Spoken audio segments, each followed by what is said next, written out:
Assalamualaikum warahmatullahi wabarakatuh. Selamat pagi sahabat peternak petani di seluruh Indonesia. Salam Merdesa.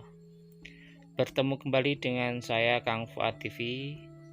Semoga kita semua tetap dalam lindungan Allah Subhanahu wa ta'ala. Amin amin ya rabbal alamin.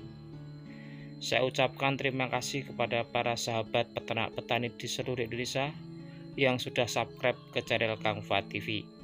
Bagi sahabat yang belum subscribe, monggo apabila bermanfaat subscribe, like, dan komen, karena dengan itu semua akan membuat maju channel Kang Fuad TV. Demikian, selamat menikmati.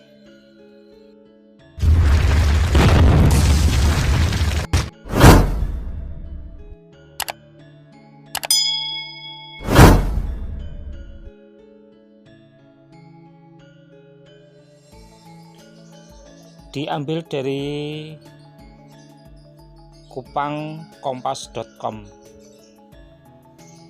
menceritakan tentang kisah Domingus, yaitu seorang petani dan peternak sapi di desa Ragnamo, Kecamatan Amabi, Auveto, Kabupaten Kupang, Nusa Tenggara Timur atau NTT.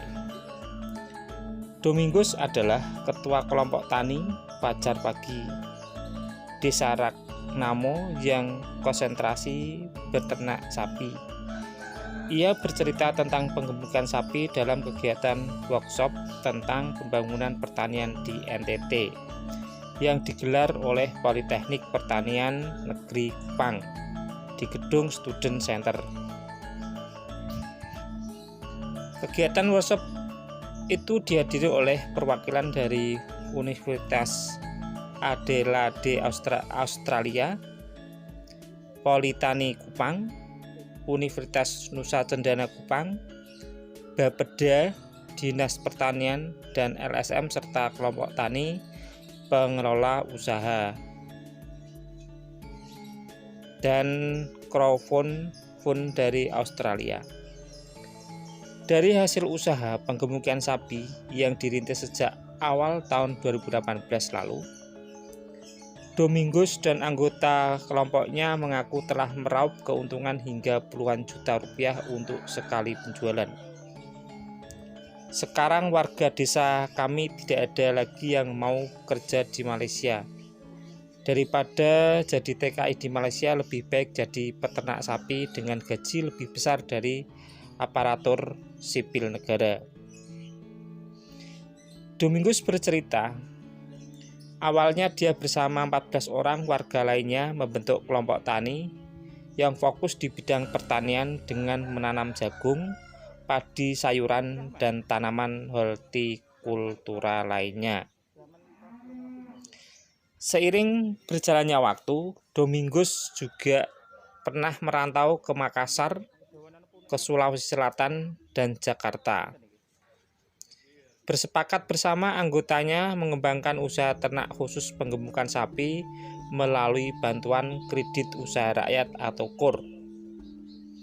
Usaha yang digeluti kelompoknya itu akhirnya berbuah hasil karena saat ini mereka telah memiliki 250 ekor sapi.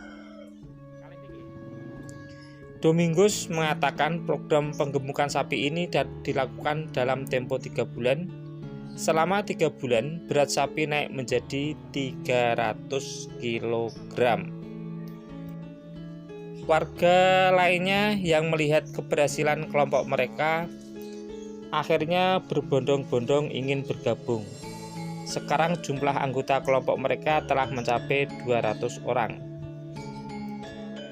Ratusan anggota kelompok itu, sebut Domingus, bukan hanya fokus pada pengembangan ternak sapi, tapi juga ternak lainnya seperti babi dan ayam. Khusus untuk anggota kelompok yang laki-laki konsen mengurus sapi, sedangkan yang perempuan mengurus babi dan ayam, kata Domingus. Domingus mengaku pernah berhasil menggagalkan keberangkatan 25 orang perempuan yang akan menjadi tenaga kerja Indonesia atau TKI ke Malaysia. Awalnya mereka cerita mau keluar negeri, sehingga saya langsung sampaikan bahwa di kelompok kita ini sudah bergerak untuk pelihara sapi. Keuntungan yang kami dapat ini sama dengan gaji ASN, bahkan lebih dari ASN, ujar Domingus. Mendengar itu, para calon TKI tersebut akhirnya bergabung dengan kelompok tani. Mereka fokus mengurusi babi dan ayam. Dari hasil penggemukan sapi, babi dan ayam, setiap 4 bulan mereka sudah bisa menjual ternak mereka kepada para pembeli. Setiap bulan kami juga memperoleh pemasukan rata-rata 3 juta. Saya sekarang sudah bisa membeli 1 unit mobil pick up, dan anggota lainnya sudah membeli sepeda motor dan kebutuhan lainnya, sebut Domingus. Saat ini 25 calon TKW itu sudah senang dan bisa pelihara ternak dan mengelola keuangannya sendiri, dan mereka tidak mau ke luar negeri lagi. Kami tidak perlu ke Malaysia lagi karena cukup di kampung kami sudah bisa dapat uang, kata Domingus. Apalagi menurutnya, sapi yang mereka pelihara itu telah diasuransikan melalui Jasindo, sehingga mereka tidak perlu lagi khawatir tentang resiko dari ternak itu sendiri. Keberhasilan usaha kelompok tani mereka telah tersiar kemana-mana. Bahkan Gubernur NTT Victor Bungtilu Laiskodat sebelum dilantik menjadi gubernur pernah berkunjung ke lokasi usahanya itu. Bahkan kelompok tani asal negara Timur Leste juga pernah melakukan studi banding ke kelompok tani tersebut. Baru-baru ini ada kelompok tani dari Timur Leste yang datang belajar cara bertani dan beternak di kelompok kami. Saat mereka datang, kami semua menangis karena terharu lantaran yang kami lakukan ini hanya biasa saja, tapi kok orang lain mau belajar, ujar Domingus. Kunjungan dari pihak menurutnya menjadi motivasi untuk kelompoknya agar terus mengembangkan usaha.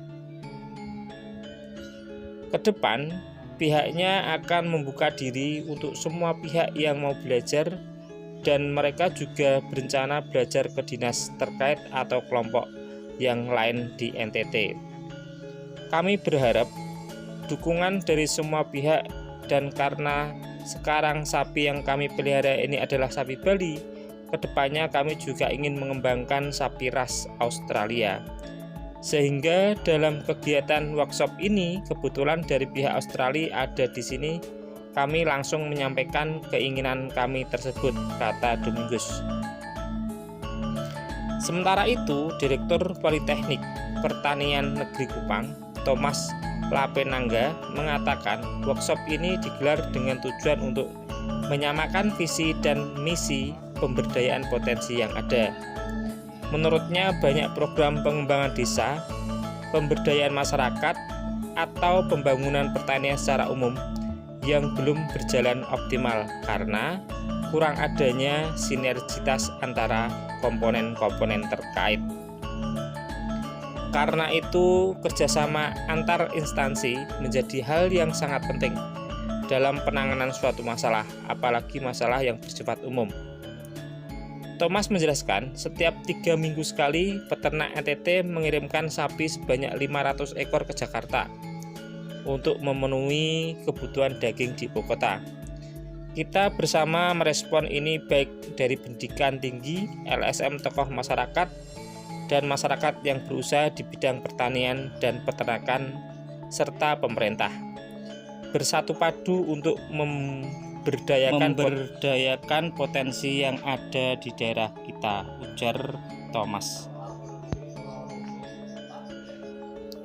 Demikian cerita Domingus, sebuah inspirator untuk kita semua para petani peternak di seluruh Indonesia untuk bisa bekerja lebih giat, lebih-lebih bagi para petani peternak yang kecil bisa membuat kelompok, karena dengan kelompok akan bisa dilihat oleh pemerintah. Kalau kita beternak sendiri-sendiri, maka jarang sekali kita dilirik oleh instansi milik pemerintah. Untuk itu saya berharap untuk kita bisa berkelompok, baik itu kelompok ternak maupun kelompok tani. Demikian kisah inspirasi Domingus dari NTT, semoga bisa membawa manfaat buat kita, memotivasi bagi peternak pemula di seluruh Indonesia. Dan saya, apabila ada perkataan saya yang kurang jelas, saya minta maaf yang sebesar-besarnya. Salam Merdesa. Wassalamualaikum warahmatullahi wabarakatuh.